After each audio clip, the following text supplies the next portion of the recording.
Channel को subscribe करें और साथ में बेल आइकन को ऑल पे प्रेस करें।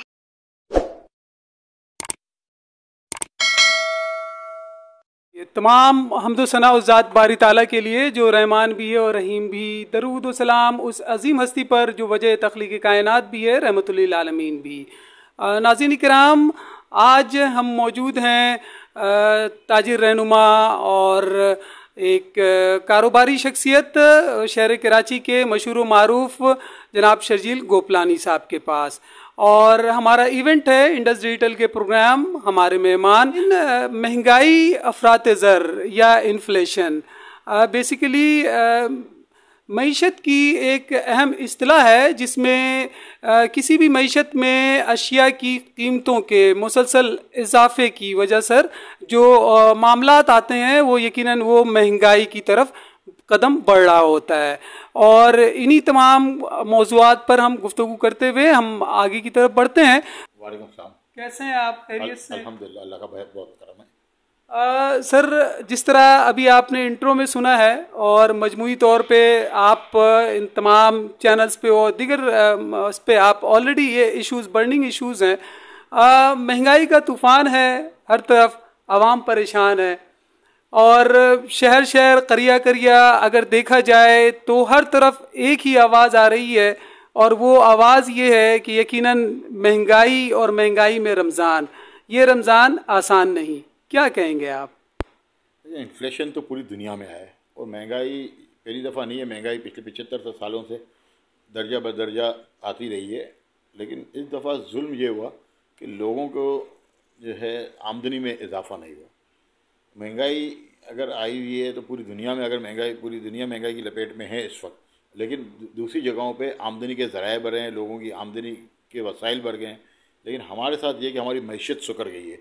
इसकी वजह से इस वक्त लोगों का जो है रोज़गार भी मुश्किल हो गया है, लोगों के बाकी ज़िंदगी के मामलात भी वो मुश्किल से मुश्किल तर होते जा रहे हैं। उसमें सबसे बड़ी वजह जो है मईशत आपकी जो दबाव का शिकार हुई है, इसमें मुख्तलिफ अवामिल हैं। डॉलर का बहुत बड़ा रोल है कि डॉलर की आपकी रिवैल्यूएशन जो आपके पाकिस्तान, आपके जितनी एनर्जी सेक्टर्स हैं, जैसे पेट्रोल महंगा हो गया, गैस महंगी हो गई, बिजली महंगी हो गई, ये तमाम अवामिल ने मिल के रही सही कसर जो है अवाम की वो भी तोड़ दी है। अब होना ये चाहिए था, हुकूमत को इस वक्त फोकस करना चाहिए था मुल्क की मईशत और आवाम के मसाइल पे, लेकिन हुकूमत इस वक्त जो लगी हुई है वो अपनी सियासत में लगी हुई है। इस वक्त उनके नज़दीक उनकी अपनी कुर्सियाँ अहम है, ना कि अवाम अहम है ना। सर, बिल्कुल सही बात की आपने कि महंगाई की अगर हम बात करते हैं तो ये एक हकीकत है कि महंगाई ओवरऑल न सिर्फ पाकिस्तान में, ये महंगाई पूरी दुनिया का मसला है और ये यकीनन इंटरनेशनल एक इशू है। लेकिन तो इसमें जो गवर्नमेंट को चाहिए था कुछ सब्सिडी दी जाए, आवाम की इन परेशानी पे, जो ज़ख्मों पे जो है कुछ मरहम रखा जाए, तो इस हवाले से रियासत ने कोई ख़ास अपना रोल अदा नहीं किया। ये असल काम रियासत का था कि रियासत इसको किसी तरीके से हैंडल कर दी। और मैं तो सब्सिडी ये भी खिलाफ हूँ कि भाई सब्सिडी क्यों दी जाए। आप सब्सिडी दीजिए, लोगों के वसाइल, रोज़गार के वसाइल बढ़वाते, कैपेबिलिटी बिल्कुल उनकी कैपेबिलिटी बढ़ती, उनके जो है किसी तरीके से उनके मामलात को बेहतर तरीके से ले जाते हैं, लोगों की आमदनी के ज़राए बढ़ाते, उनका प्रॉफिट मार्जिन बढ़ता, उनकी आमदनी बढ़ती तो जाके मामला बेहतर हो सकता था। और आज भी अगर हुकूमत थोड़ी सी तवज्जो दे दे तो मईशत की तरफ तवज्जो दे। आप देखें ओपन ट्रेड पॉलिसी, आज आप सिंगापुर और दुबई को देखें, ना इनके पास ज़री ज़मीन है, ना इनके पास पानी अपना है, ना इनके पास इंडस्ट्री है, लेकिन दुनिया की बेहतरीन तिजारत वहाँ होती है क्योंकि ओपन ट्रेड पॉलिसी है। आपके पास 4 मौसम हैं, आपके पास ज़राअत के लिए बेहतरीन काबिलियत है, आपके पास इंडस्ट्रीज़ के लिए बेहतरीन सेक्टर्स हैं, आपके पास आवाम की बहुत बड़ी आपके पास ताकत है। लेकिन इसके बावजूद भी हम हर सेक्टर में फेल होते जा रहे हैं। इसकी सबसे बड़ी वजह ये है कि हम मईशत की तरफ तवज्जो नहीं देते। हम जो है लोगों को सब्सिडी, सर देखा जाए तो हम ये कह सकते हैं कि ये हमारे अरबाब इख्तियार व इक़्तिदार यकीनन रियासत के साथ शायद या आवाम के साथ मुखलिस नज़र नहीं आते। बिल्कुल, ये बात आपकी 100% दुरुस्त है कि ये हम आवाम और हमारे साथ मुखलिस नहीं है। इसकी वजह आप देखें ना, जितने भी बरसर इक़्तिदार लोग रहते हैं, जो भी ऊपर की पोस्टों में, वो तो रिटायर्ड होने के बाद या उनकी सियासत ख़त्म होने के बाद या वो सियासत में और अपने जिन ओहदों पे वो मौजूद हैं, उनके बीवी बच्चे तो पाकिस्तान में रहते नहीं हैं। उनके पास नेशनलिटी या किसी का कनाडा की नेशनलिटी है, किसी का अमेरिका की नेशनलिटी, किसी कोई यूके का नेशनल है, कोई यूरोप का नेशनल है, कोई कहीं और का नेशनल है। तो ये तो सिर्फ और सिर्फ हम पे हुक्मरानी करने आते हैं, और इसके बाद उनके तो सारा मसले मसाइल जो हैं वो तो बाहर हैं। उनको तो आवाम के किसी दुख दर्द से कोई वास्ता ही नहीं है। 75 साल में आज तक ना हम सही तरीके से सड़कें बना सके। मोहनजोदड़ो का आप देखें जो स्ट्रक्चर निकला है, उनके पास बेहतरीन किस्म के सेवरेज निज़ाम था, लेकिन हमारे पास कितना गंदा सेवरेज निज़ाम है कि हमारे गटर बोल रहे हैं। बेहतरीन सर, आपने बहुत सही मिसाल दी है कि हज़ारों साल कबल की बात अगर देखा जाए तो वो इतने सिविलाइज्ड मुआशरा था कि जहाँ सड़कें, गलियाँ और सेवरेज का निज़ाम, और आज अगर हमारा निज़ाम, आज आप देखें ना, हम सिंध की बात करते हैं, देखें ना, हम सिंध की बात करते हैं कि 5000 या 8000 साल पुरानी धरती है, तो 8000 साल पुरानी कौम को भी देखें ना, उसको हमें फॉलो करना चाहिए था। या आज हमने अपनी कौम को जो है गर्द व गुबार के हवाले कर दिया है, सेवरेज का गंदे पानी के हवाले कर दिया है, पीने का पानी नलकों में दस्तियाब नहीं है। हमने तो पूरी अपनी कौम को फार्मी कौम बना दिया है। जिन लोगों ने हम पे इक़्तिदार में जो लोग हैं वो यहाँ के मकामी नहीं है। अगर यहाँ के मकामी सही लोग हमारे इक़्तिदार में लोग होते तो आज हमारा ये हाल नहीं होता। मैं तो गैर मकामी उनको कहूँगा जो हमारे हुक्मरान हैं, हम गैर मकामी नहीं हैं। यहाँ पे जो हमारे पे हुक्मरान नहीं करने आते वो गैर मकामी लोग हैं। हमें अब उनसे जान छुड़वानी होगी। हमारे अपने करीब के लोगों को हम इक़्तिदार में लाएँ, और इक़्तिदार इतना पास होना कि जो हमारा दर्द रखते हो। जो बाहर जाके जिनको रहना है, जिनका सब कुछ बाहर है, यूरोप वेस्टर्न के साथ है, उनका हमसे क्या वास्ता है? उनका तो हमारे साथ करीब भी नहीं होना चाहिए। अब हमें अपनी सारी चीज़ों की, हर चीज़ की फिल्टराइजेशन करनी पड़ेगी। इन सबको छानना पड़ेगा, जब जाके हम कहीं परेशानियों से निकलेंगे। अदरवाइज तो जो हाल आज हमारा है ये बुरे से बुरा था और बद से बदतर हमारा हाल होता जाएगा। शहर कराची के देही इलाके हैं, उनकी बात नहीं की जा रही। जो मेन हमारे इलाके हैं, अजला है, यकीनन वहाँ पे सड़कें और दीगर जो ज़रूरियात ज़िंदगी के जो अवामी इशूज़ हैं, मसाइल है, यकीनन वो अपनी जगह हैं। और यकीनन इन मसाइल के हल के लिए मुकामी हुकूमतों का निज़ाम होता है किसी भी सिविलाइज्ड मुआशरे के अंदर। तो हमारे यहाँ जो मुकामी हुकूमतों का निज़ाम है, ये निज़ाम कहाँ है, किधर गुम हो गया? बल्दियाती निज़ाम और हुकूमतों के इलेक्शंस के बावजूद ये निज़ाम कहीं नज़र नहीं आता। देखिए, किसी मुल्क को या माशरे को आगे ले जाने में कानून और आइन, इन दो चीज़ों के ऊपर अमल करना होता है। मैं एक छोटी सी ऑर्गेनाइजेशन एसोसिएशन चलाता हूँ, अगर मैं उसके आइन और कानून पे भी अमल नहीं करूँगा तो मेरी ऑर्गेनाइजेशन एसोसिएशन फेल हो जाएगी। बिल्कुल। अगर आप एक चैनल चला रहे हैं, उस चैनल का भी एक मैकेनिज़्म होगा, उस मैकेनिज़्म के तहत ही वो चैनल और सिस्टम चल रहा होगा ना। अगर आप उसको बाईपास करेंगे तो वो रूल आउट हो जाएगी, चीज़ें ख़त्म हो जाएगी। आज हमारे मुल्क के अंदर कानून और आइन को मानने वाला कोई भी नहीं है। आप देखें, चाहे वो साबिक वज़ीर आज़म हो या सिटिंग वज़ीर आज़म हो, उनके लिए सिर्फ अपनी ज़ात ही सब कुछ है। ये बहुत एलिट क्लास लोग हैं जिनके नज़दीक कानून और किसी चीज़ की हुक्मरानी नहीं है। अगर बादशाही निज़ाम भी इस धरती पर अगर चला है तो आप देखेंगे उस दौर के किले, उस दौर के आप सड़कें देखें जो हमारे पास इस वक्त हिस्टोरिकल मौजूद हैं, तो वो भी बहुत बेहतर थी, बहुत बेहतर। ठीक है, हम आज इस सिविलाइज माशरे में, आज में अपनी एक मार्केट होती थी। देखें, कराची की मैं आपको बात बताऊं कि कराची में जब अंग्रेज़ हुकूमत करता था तो हर डिस्ट्रिक्ट के अंदर इनकी केएमसी की एक मार्केट होती थी, जहाँ पे आपको गोश्त, सब्जी, दालें, ये सारी चीज़ें आपको गवर्नमेंट रेट पे मिलती थी। इम्प्रेस मार्केट हो गई आपके, जो है रंछोलेन की मार्केट थी, सोल्जर बाज़ार आपकी मार्केट थी। इस तरीके से आप ये मारवाड़ी लाइन के अंदर होती मार्केट थी। तो ये आपको हर ज़िले की अपनी मार्केट थी और किसी को किसी किस्म की परेशानी नहीं होती थी। आज क्यों नहीं है?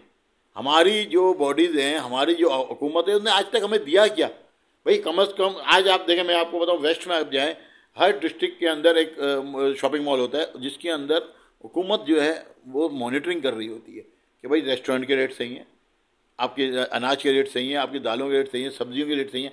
हम एक टाइम पे ज़राअत में खुद कफील थे, आज हम अपनी गंदम इंपोर्ट कर रहे हैं। सर, पाकिस्तान एक ज़राई मुल्क, और ज़राई मुल्क के अंदर हमारे यहाँ सब्जियाँ, दालें, गोश्त और गर्ज के तमाम अशियाए ज़रूरिया इंसान की पहुंच से बाहर हैं। देखें, होना ये चाहिए था, हमने जिस वक्त आज से 15 साल पहले दाल इंपोर्ट करना शुरू की है, उस वक्त हमारे ये सेक्टर्स को सोचना चाहिए था, एग्रीकल्चर डिपार्टमेंट को, कि हम दाल इंपोर्ट क्यों कर रहे हैं। हमारे जहाँ जहाँ ज़मीनें पड़ी हुई हैं, जहाँ पे आज तो वो टेक्नोलॉजी हाइब्रिड आ गई है, तो उसके ऊपर क्यों हमने खर्च नहीं किया? हमारी नहरी निज़ाम को हमने बेहतर क्यों नहीं किया? हमारे ग्लेशियर क्यों पिघल रहे हैं? हमने अपने जो है जंगलात काट के उनको जो है हाउसिंग जो है सेक्टर में क्यों तब्दील कर दिया। आज भी वक्त है कि हम अपने जंगलात को दोबारा आबाद करें। आज भी वक्त है कि हम ज़राअत के ऊपर ज़्यादा तवज्जो दें। आज भी वक्त है कि हम अपनी लाइव स्टॉक को सीधा करें। हमारे पास इतना बड़ा 1200 किलोमीटर का बेल्ट है जो आपका समुद्री बेल्ट है, हम इसको जो है डेवलप करें। हम अपनी माहीगिरी को सही तरीके से एडवांस सेक्टर, माहीगिरी की सनत यकीनन ये एक बहुत फ़ायदेमंद है और यकीनन अगर बरामदी लिहाज से देखा जाए तो इसकी एक बहुत बड़ी खपत यहाँ पर है, लेकिन शायद इस पर भी सही तरीक़ों से फ़ाल अंदाज में काम नहीं हो सकता। सिर्फ नायल लोग ऊपर बिठा दिए गए। देखें कैटल फार्म्स हमें बनाने पड़ेंगे सही तरीके से। हमें डेयरी सेक्टर को स्ट्रॉन्ग करना पड़ेगा, हमने अपना कैटल सेक्टर को स्ट्रॉन्ग करना पड़ेगा, हमें अपने फिशिंग सेक्टर को स्ट्रॉन्ग करें। हमारे पास तो बहुत काम है। देखिए, काम करने वालों के लिए काम बहुत है, बातें करने वालों के लिए बातें बहुत। ये जितने हैं ना हमारे सियासतदान, ये सिर्फ टीवी पे आके बातें करते हैं, ये काम नहीं करते। सर, आप ये नहीं समझते कि अब ये वक्त है कि हम सब अपनी ज़ात से हटकर मुल्क का सोचें? और यकीनन जो अब हालात जिस नहज पे पहुंच चुका है, यकीनन हमारी हुब्बुल वतनी का भी तकाजा है कि और ख़ासकर ये तमाम काम जो हमारे अरबाब इख्तियार व इख्तिदार हैं, ये उनकी ज़िम्मेदारी बनती है तमाम शोबाए ज़िंदगी के उन तमाम जो एक्सपर्ट्स हैं उनको एक जगह वो बैठाएं और उनसे कुछ उनकी एक्सपर्टीज़ के हवाले से और दीगर मौज़ूआत पर बहस की जाए, गुफ्तगू की जाए, बात की जाए और उन अवामिल के वजूहात और उसके तदारुक के लिए काम किया जाए ताकि मुल्क तरक्की और इस्तेहकाम की तरफ बढ़े। देखिए, अब वो बैठ के बात करने का वक्त गुजर चुका है। आज वो वक्त है जो आज फ़ौरन स्टेप उठाने, इमरजेंसी आपको डिक्लेयर करें, माशी इमरजेंसी, और तमाम जितने लोग हैं उनको सबको रोड पे निकालें। हर बंदा ग्राउंड में फील्ड वर्क में जाए और काम करे और जाके इस मुल्क को खड़ा करे। अगर मैं कारोबार करता हूँ तो मुझे भी पाबंद किया जाए कि मैं 2 घंटे किसी खेत में जाके हल चलाऊँ, ताकि मैं अपने मुल्क के लिए, अपनी कौम के लिए कोई ना कोई किरदार अदा कर दूँ और फ़ाल किरदार अदा करने पड़ेंगे। इस तरीके से हर शख्स को एनसीसी की ट्रेनिंग दी जाए कि 2 घंटे वो फ़ौज को भी सर्व करे। सर, किसी ज़माने में ये हुआ करता था, ये सब चीज़ें थी, ये चीज़ें जो थी जिसको हमने पीछे छोड़ दिया, इन चीज़ों को हमको वापस सही तरीके से लाना पड़ेगा और सबको ग्राउंड पे उतर के इस मुल्क की तरक्की, इस कौम की तरक्की, इस आवाम की तरक्की के लिए काम करना पड़ेगा। अदरवाइज़ हम सिर्फ बातें करते रह जाएंगे, वक्त निकल जाएगा। सर, अगर हम आगे बढ़ें, जो जिन मसाइल का भी जिक्र हो रहा है इसमें अगर देखा जाए तो हमारे पास जो सारिफ की तंजीमें हैं, कंज्यूमर राइट्स, या गवर्नमेंट की जो अथॉरिटीज़ हैं, फूड अथॉरिटीज़ हैं, दीगर और इदारे, आप समझते हैं कि क्या ये फ़ाल किरदार अदा कर रहे हैं कि यहाँ पर फलों की कीमतें आसमान से बातें कर रही हैं, महंगाई एक तरफ और यहाँ नाजायज़ मुनाफाखोरी, ये क्या है? ये इदारे क्यों अपना फ़ाल किरदार अदा नहीं कर पाते? और जो सारिफ की तंजीमें हैं, क्या ये अपना किरदार अदा कर रही हैं? हम मुतमईन हैं इससे? या मुतमईन तो नहीं है, लेकिन एक चीज़ ज़रूर सोचनी पड़ेगी। हम बात करते हैं कि मुनाफाखोरी, एक ठेले वाला जो फल बेच रहा है वो मुनाफाखोरी क्या कर रहा है? आप उस चीज़ सोचें सर, नाजायज़ मुनाफाखोरी। बात सुने, उस बेचारे के पाँव में चप्पल देखें, वो पूरा दिन सुबह से लेकर शाम तक ठेला रगड़ रहा है इस शहर की सड़कों पे। 10,000 का फल वो रखता है अपने ठेले पे और बेचने के लिए निकलता है। हम तमाम लोग, वो गरीब आदमी हैं, हम उसके पीछे लग गए कि हम इसको ये भाई नाजायज मुनाफा हो रहे। नहीं, काश्तकार जो अपनी ज़मीन में हल चला रहा है उसको खाद किस रेट पे मिल रही है? उसके बच्चों को आज आप देखें, हमारी दी ही आबादी, खासतौर पर सिंध की दी आबादी का लिटरेसी रेट क्या है? क्या वो अपने बच्चों को पढ़ा सकता है? क्या वो हारी के बच्चे को वो सहूलियत हासिल है जो हमारे एक मिनिस्टर या एक आम सियासतदान के बच्चे को है? खुदारा इन गरीब लोगों को छोड़ें। आज अगर उस नाजायज मुनाफाखोरी कर रहा है तो उस ठेले से उसने तो लैंड क्रूजर पे होना चाहिए ना। बिल्कुल। उस बेचारे के पास तो मोटरसाइकिल भी नहीं है, या अगर मोटरसाइकिल है तो उसके पास गाड़ी नहीं है। देखें, प्लीज, हम गलत ट्रैक पे जा रहे हैं, हम गलत ट्रैक पे जा रहे हैं। बिल्कुल सर, आपकी बात दुरुस्त है, यानी गुर्बत खत्म करते करते गरीब ही खत्म हो गया और खुदा, और हमें गलत जगह पे ये जो सोशल मीडिया का इस्तेमाल करके बहुत से ताजिर रहनुमा और बहुत से लोग गलत इस्तेमाल कर रहे हैं, बहुत गलत है, जुल्म है ये। वो अपनी मेहनत करने निकला हुआ है, हम उसको, ओ भाई खुदा को मानो यार, उसके घर का क्या हाल है वो तो अल्लाह जानता है। 10,000 के फल में वो रात को 2,000-3,000 में भी अगर कमा के जाएगा तो बहुत बड़ी बात है। और ये 2 महीने के इसको फल मिलना है, उसके बाद कितने लोगों ने फल खाना है? देखें, हमें लोगों की आमदनी के ज़राए बढ़ाने हैं, हमने लोगों के कारोबार के ज़राए बढ़ाने, हमने अपने शहरों का और गांव देहात का इंफ्रास्ट्रक्चर सही करना है, हमने अपने लोगों को ट्रैक देना है। हमारे पास तो ट्रैक ही नहीं है, हमारे पास तो मंजिल ही नहीं है कि हमें जाना कहाँ है। हमें तो आज ये पता ही नहीं, हम तो बस चले जा रहे हैं और भेड़ बकरियों की तरह चले जा रहे हैं। लीडरशिप नहीं है, फुकदान है, वो भाई नहीं है, लेकिन अब करें क्या? यानी सर मंजिल का तायुन यकीनन जरूरी है, बस सफर जारी है, मंजिल का पता नहीं। मंजिल का पता नहीं है, सफर भी हम अंधेरों में चल रहे हैं, गड्ढों में हम गिरते फिरते हम चल ही रहे हैं, रेंग रहे हैं, बल्कि हम तो चल भी नहीं रहे। सर आप समझते हैं कि ये महंगाई जो है ये किसी भी मुल्क की तरक्की और इस्तेकाम की राह में हायल रुकावटों में से एक है? देखिए, महंगाई हाल रुकावटों में से नहीं होती, असल बात होती है आपकी कुव्वत खरीद खत्म। किस तरह बढ़ाई जाए? कुव्वत खरीद आपको बढ़ानी पड़ेगी कि देखिए, हम बहुत बड़ी आबादी है, 25 करोड़ की आबादी का मुल्क है, 3 करोड़ आबादी का एक शहर में हम बैठे हुए हैं। हमारे बहुत से शहर ऐसे जो 1-1 करोड़ आबादी के, और दुनिया के बहुत से मुल्क ऐसे हैं जिनकी आबादी 1 करोड़ नहीं है। तो हमें अपने वसाइल को सही यूटिलाइज करना। चाइना की बात नहीं, बड़ी पॉपुलेशन थी, इन्होंने यूटिलाइज किया ना, उन्होंने इंडस्ट्रियाँ लगाई। देखें, हम दस्तरखान यहाँ पे दुनिया का आप समझे कि बड़े से बड़ा दस्तरखान पाकिस्तान में लगता है, दुनिया की बड़े से बड़ी एम्बुलेंस सर्विस पाकिस्तान की, लेकिन उस एम्बुलेंस सर्विस में ऑक्सीजन का सिलेंडर है या डब्बा है एक लोहे का? जो दस्तरखान के वो लवाजमात है कि इंसान को जो देखें, इंसान की एक औकात है, उसका खाने का जो तरीका होना चाहिए। आप फुटपाथ पे बिठा के गर्दो गुबार में खाना खिला रहे हैं। क्या बात है सर, बहुत ज़बरदस्त बात की आपने। इसी से सवाल उठता है कि यकीनन ये दस्तरखान अपनी जगह अहम होंगे, लेकिन जो भी ज़ीशऊर लोग हैं वो इस बात को जानते हैं कि यकीनन ये सरे राह जो इंसानियत की तजलील भी है, और सफ़ेद पोश लोग जिसे इस्लाम में बड़ी अहमियत दी गई है, तो वो क्या आया कि इन दस्तरखानों से वो इस्तेफ़ादा हासिल कर पा रहे हैं, और इन दस्तरखानों का मकसद क्या था? मकसद ये है कि यकीनन जो सफ़ेद पोश लोग हैं उनकी ज़रूरियात पूरी हो सके। लेकिन मेरा ख्याल है ये तो कहीं गुम सा होकर रह गया, सफ़ेद पोश अपनी जगह परेशान हाल है। हमारे जुल्म हमारे साथ ये है कि हम हमेशा शॉर्टकट ढूंढते।